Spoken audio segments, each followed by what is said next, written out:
Hi, this is Jeff Blauette, Technical Agronomist for Cooperative Farmers Elevator. And on this week's Field Friday segment, I thought we'd talk about a couple of management decisions we're right at the precipice of making here for a lot of this corn that we're still dealing with. We've got, of course, with all the rain we've had, the planting conditions, and what we have for root systems on this corn, we've all seen a lot of this up and down corn. Certain places it's sidewall compaction, the nodal roots are trying to take off and they're not quite able to poke through that sidewall. There's various things, residue involved, tillage, compaction, whatever, all these things are going on, but there's some things we can do to help that. You can't fix it, but we can try and help some of those things, as well as just regular fields that are in good shape still have some things we can maybe do. We do a lot of manure in this part of the world, of course. We've been doing a lot of late spring nitrate testing, and what we've been seeing is an awful lot of low tests coming back where it says we're going to need supplemental nitrogen. It probably shouldn't be a surprise. We've had, with all this moisture, we've probably had some leaching and water going through the profile. We also have a lot of manure that goes on probably plenty early in the fall when the soils aren't cooled down.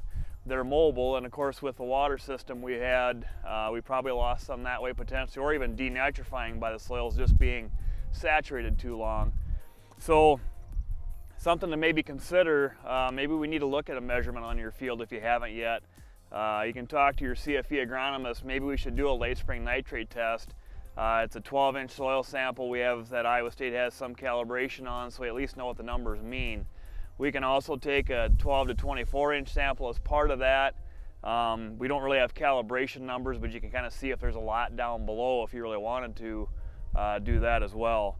But something to maybe consider with all the things that we've had going on. Now that corn's actually worth something again, maybe it's something we want to address if we can on at least some of our better acres where we have some potential.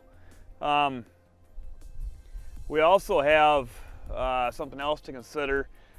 This corn was planted 2 weeks ago. It's V3 coming on V4. I know there's a lot of corn that's already been sprayed, and there's corn that was planted a little earlier that had a lot of herbicide and stuff applied to it already, and we do a lot of this already in some parts of the territory, but consider foliar applied micronutrients as basically a ride along with your herbicide application.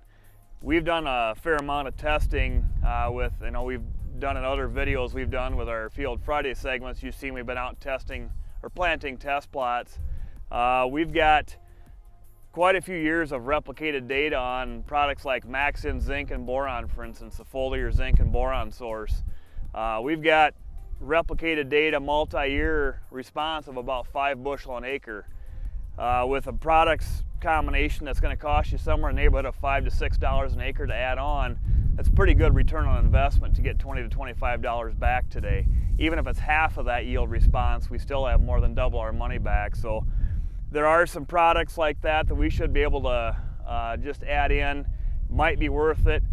Iowa State just put out a map that I saw today where they're showing a representation of the relative mineralization the soil has had for so far this year.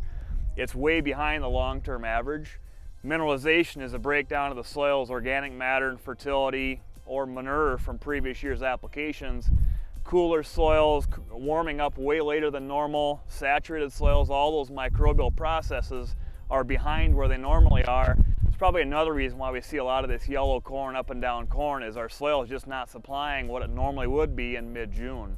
So a couple things to consider, some things we can do to help out yet before this corn crop is kind of done with the early part of the season. But talk to your CFE agronomist. We've got some solutions for you, and we'll see if we can make this crop profitable as best we can given all we've been through with it. So with that, that's this week's Field Friday segment, and we'll see you next week.